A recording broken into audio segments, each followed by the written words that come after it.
people who inherited a significant amount of money or property. How did it permanently ruin your relationship with your family? When I was 26, my grandfather died.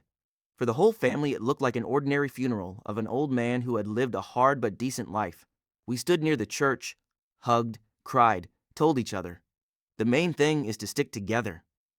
I thought so too, until the will was open. Everyone was sure that Grandpa would divide the property among his children, my mother, her sister and brother, but it turned out that almost everything, the old house in the city center, the land, and a large sum in the account, he left to me. The reason was simple. For the last 5 years, I was the only one who regularly visited him, brought medicine, helped around the house, took him to the hospital.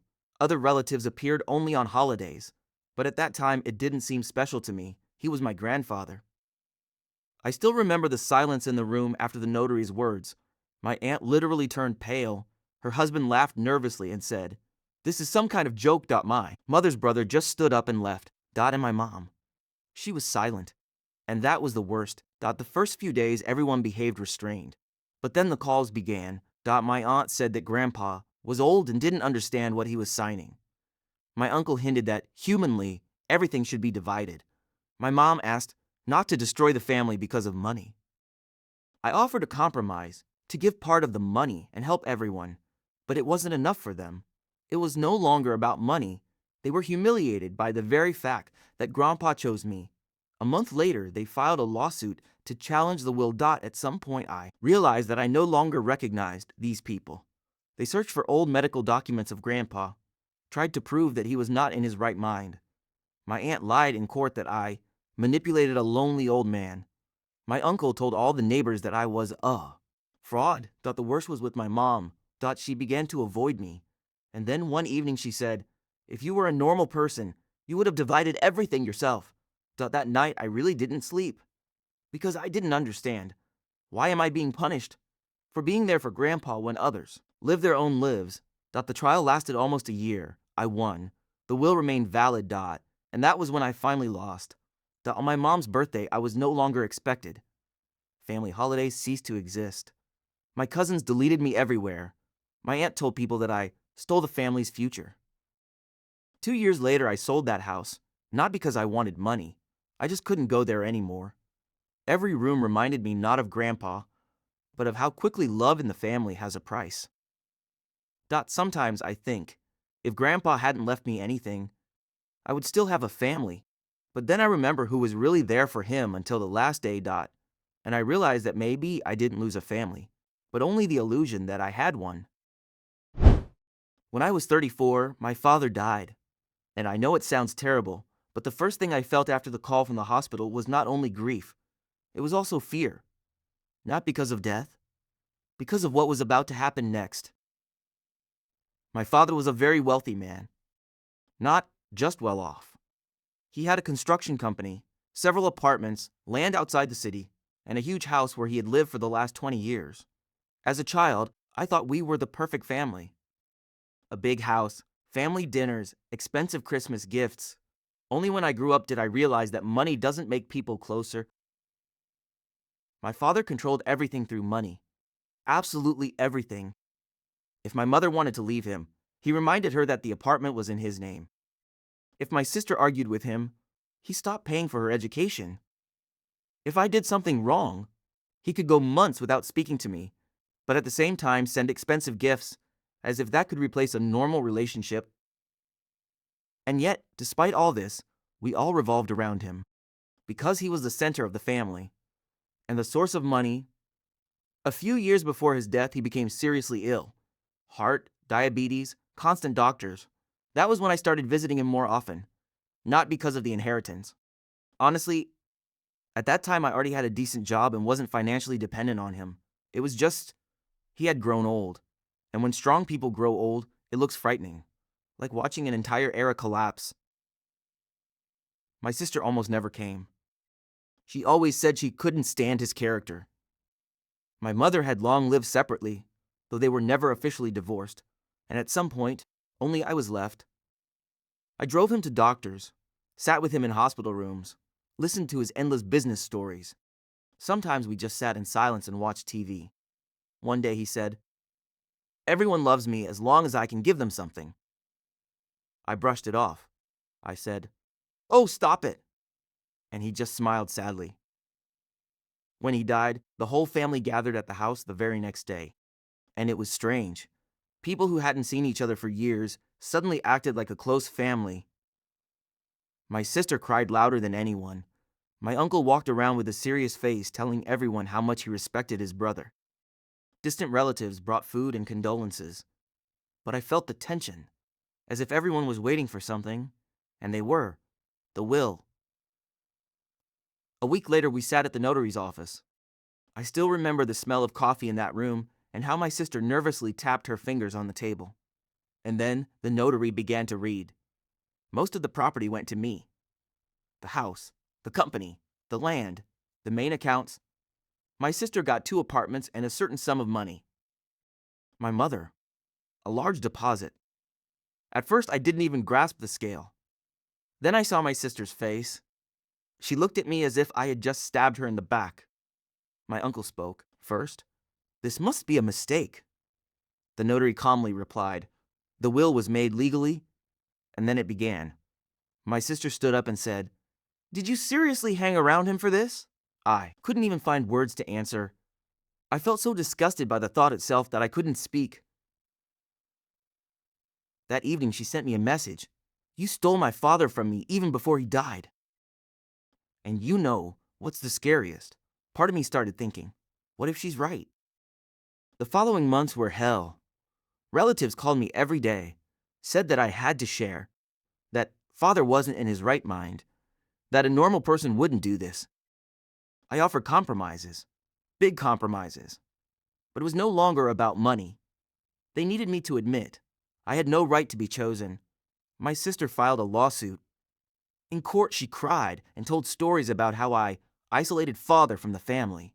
They literally painted me as a fortune hunter, and it broke me, because I really loved my father, despite all his flaws. One day after a hearing, I sat in the car staring at one spot for 40 minutes. I wanted to get out and just disappear. I started drinking, sleeping badly, fearing phone calls, and then it got worse. My mother, who had been silent all this time, one evening said, "Maybe you should have just given half and kept the family." I remember laughing, not because it was funny, but because at that moment I realized one thing: the family no longer existed. If it could collapse over numbers in a bank and square meters, then it was never built on love. The trial lasted almost 2 years. I won, and lost at the same time. My sister stopped speaking to me. My mother talks to me dryly and only occasionally. Relatives tell everyone that I changed because of money. And the most ironic thing is that the money itself brings me almost no emotion anymore. I live in the same big house of my father. Sometimes at night, I sit in the kitchen where we once drank tea after hospital visits, and I think about his words. Everyone loves me as long as I can give them something. Back then, I didn't understand how right he was. Now I do. When my grandmother died, I thought the hardest part was already behind me. She had practically raised me herself because my parents were always working or arguing. Her apartment was the only place where I felt calm. A small kitchen, the smell of mint tea, the old TV that always hummed in the background. I never even thought about inheritance. At the funeral, everyone acted as if we were a close family. My uncles hugged my mom. My cousins cried. Everyone talked about how much they loved Grandma. And then the will was opened. Grandma left the apartment to me. Not to her children. Not equally to me. And I literally felt the atmosphere in the room change. My older uncle was the first to say, "This is not normal." My mom immediately started to get nervous and asked everyone not to fight. But it was already too late. People who 5 minutes ago were crying over the death of a loved one suddenly started counting square meters. The following weeks were hell. They called me in the middle of the night, said that I took away the family's memory.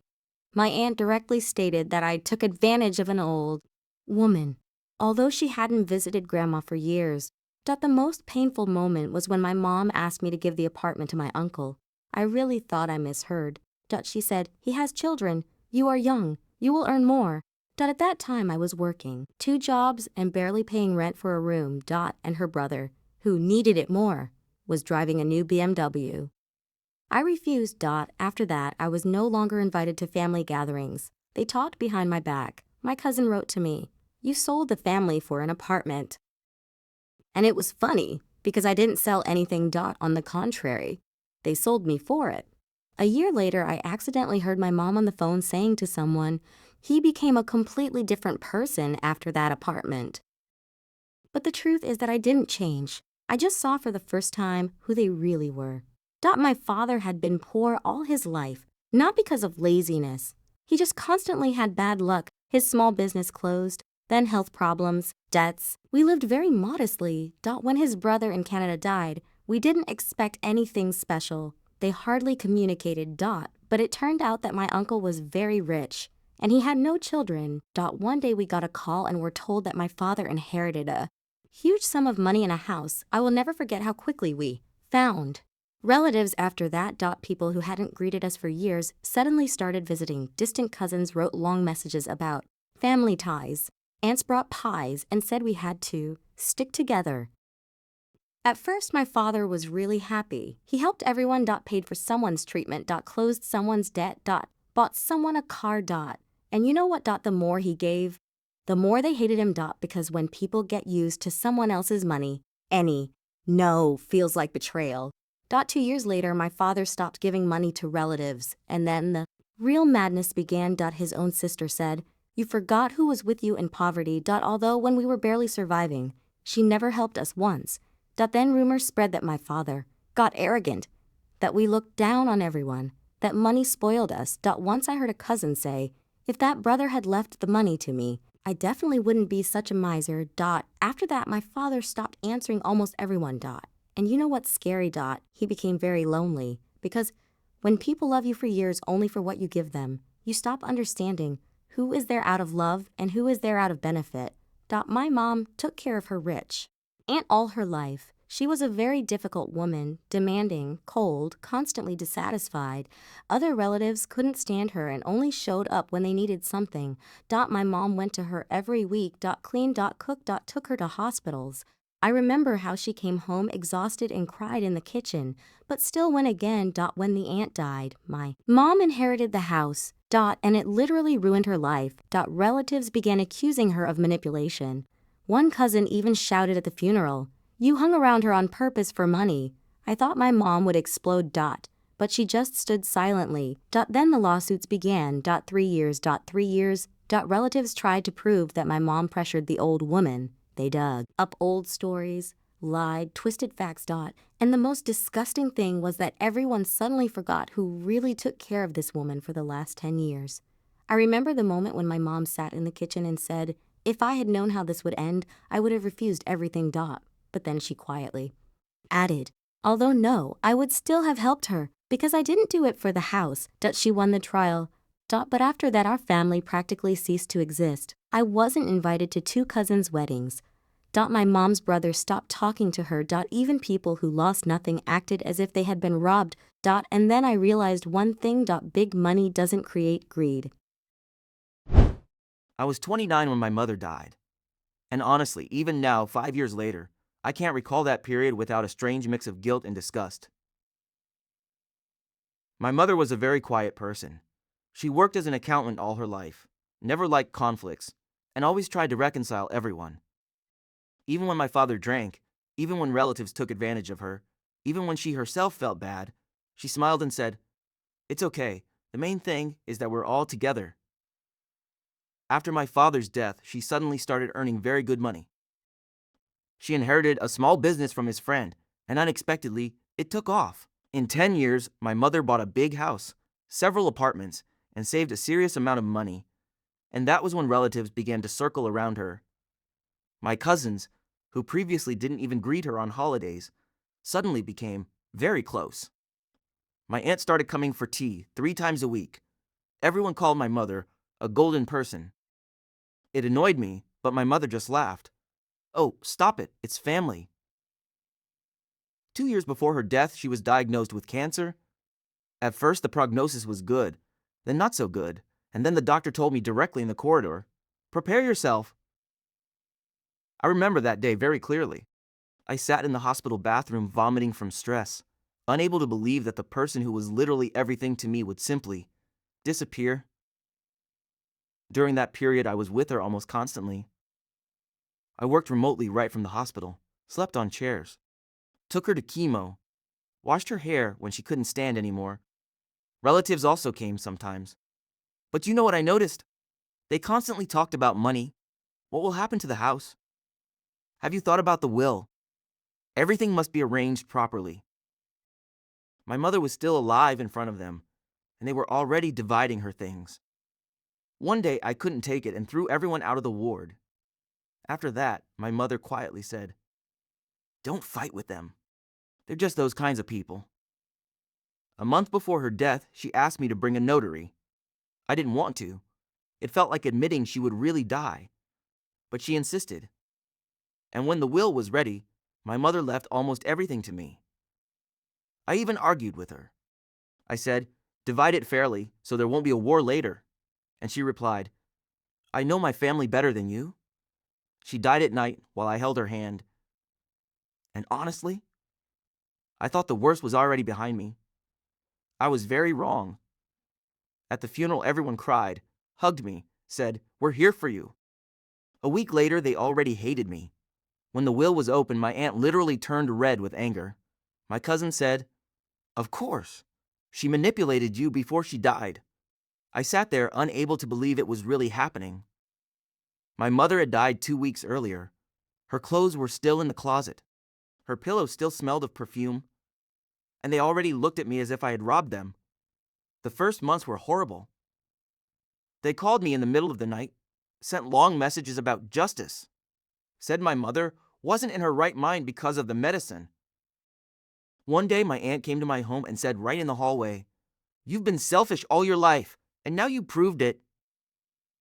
That was the first time in my life I pushed someone, not hard, but enough for her to start screaming as if I had beaten her. Then came the trial, almost a year, and it broke me mentally. In court, they listened to relatives saying I isolated a sick woman, that I pressured her, that I took care of her only for the inheritance. And the most disgusting part, a part of me began to doubt myself. I really lay awake at night thinking, what if somewhere deep down I was waiting for this? Money began to disgust me. I couldn't enter my mother's house without crying. I couldn't look at her things. I couldn't eat properly. One evening I opened the closet and saw her coat, and I just sat on the floor. Because at that moment I realized, all these people weren't fighting for my mother. Not for her memory. Not for justice. They were fighting over how much her death was worth. I won the trial, but after that I lost my entire family. I was no longer invited to holidays. They talked behind my back. My aunt told people I was obsessed with money. And that's the greatest irony. Because after everything that happened, I would gladly give away all those houses, apartments, and money, just to hear my mother call me from the kitchen to drink tea one more time. When I was 31, my father died. We were never very close, but in recent years, we had started to slowly rebuild our relationship. I helped him with house repairs, took him to the hospital after surgery, sometimes just sat with him in the kitchen and listened to his old stories. My sister almost never showed up. She lived in another city, had her own life, as she said. After the funeral, we all sat with the notary, and I was sure everything would be divided equally. But my father left the house to me. In the will, there was a short phrase, "because he was there." I remember how my sister looked at me as if I had personally arranged it. In the evening, she called me drunk and shouted, "You stole my father from me even before he died." At first I thought it was just emotions, but no, a few days. Later she wrote a huge post on Facebook about manipulating old people. Relatives started calling me and hinting that, fairly, I should have given her half. I agreed to sell the house and split the money. You know what happened? It wasn't enough for her. Then she started demanding my father's savings, the car, even his watch. We argued over things that still smelled of him. One moment I will never forget. I went into my father's garage and saw her rummaging through boxes looking for land documents. She wasn't even crying, just counting. And then it hit me. We were no longer brother and sister. We were people dividing the fragments after the death of one person. We haven't spoken for 6 years. And honestly, I miss the sister I remember from childhood. But that person no longer exists.